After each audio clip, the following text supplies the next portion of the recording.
Assalamualaikum warahmatullahi wabarakatuh. Perkenalkan, nama saya Handayani dari Prodi Administrasi Publik kelas D semester 2. Saya ingin merangkum materi pengantar statistik sosial dari dosen Ibu Hardianti SAP MAP. Yang pertama itu statistik terbagi menjadi 6 bagian. Yang pertama, pengumpulan data, klasifikasi data, desain eksperimen, distribusi frekuensi, visualisasi data, pengukuran tendensi. Selanjutnya, klasifikasi data. Klasifikasi data terbagi menjadi 5 bagian. Yang pertama, sumber data, sifat data, jenis, waktu pengumpulan, cara memperolehnya. Adapun sumber data terbagi menjadi 2, yaitu data internal, di mana data yang menggambarkan situasi dan kondisi pada suatu organisasi secara internal. Selanjutnya, data eksternal adalah data yang menggambarkan situasi serta kondisi yang ada di luar organisasi.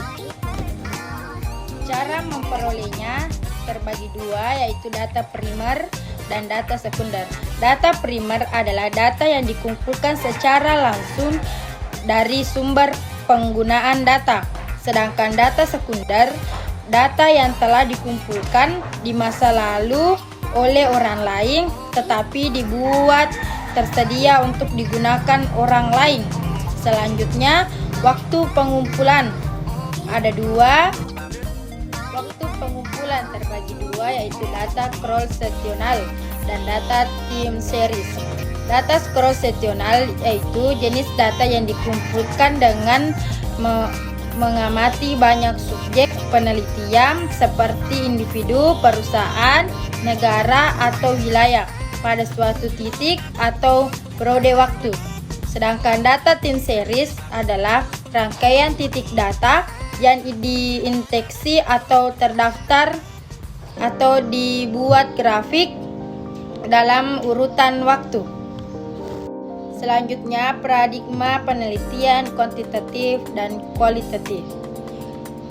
Data kuantitatif merupakan data yang terbentuk angka atau bilangan sehingga dapat diolah secara nurik dengan akurat. Sedangkan data kualitatif didefinisikan atau juga bisa disebut sebagai data yang mendekati dan mericikan sesuatu. Adapun penelitian kuantitatif adalah dapat didefinisikan sebagai suatu proses menemukan pengetahuan dengan menggunakan data berupa angka seperti alat untuk menganalisis keterangan tentang apa yang ingin diketahui. Sedangkan penelitian kualitatif adalah penelitian yang bermaksud untuk memahami fenomena tentang apa yang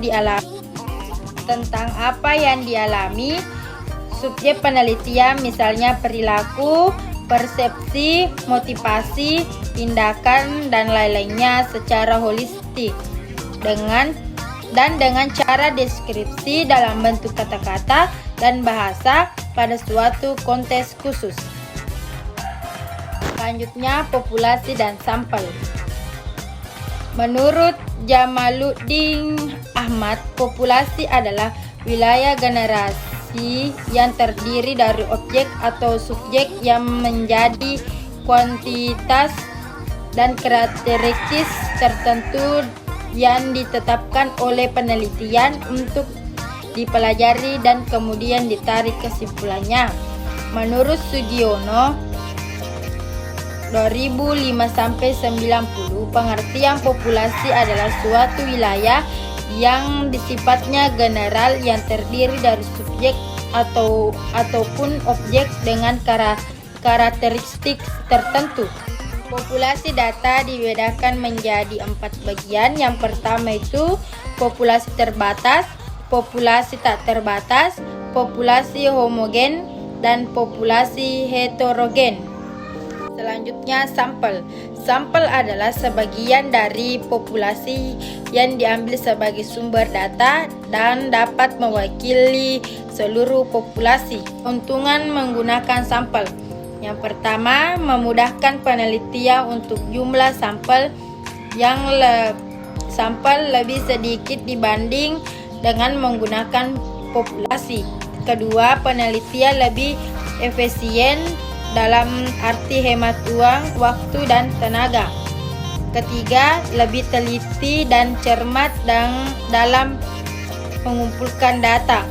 Empat, jika subjeknya banyak dikhawatirkan adanya bahaya biasa dari orang yang mengumpulkan data.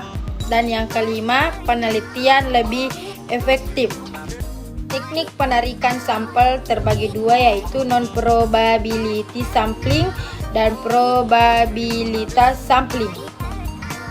Non-probability sampling terbagi menjadi sampling sistematis, sampling incidental, superpositive sampling, sampling kota, sampling jenuh, shotball sampling.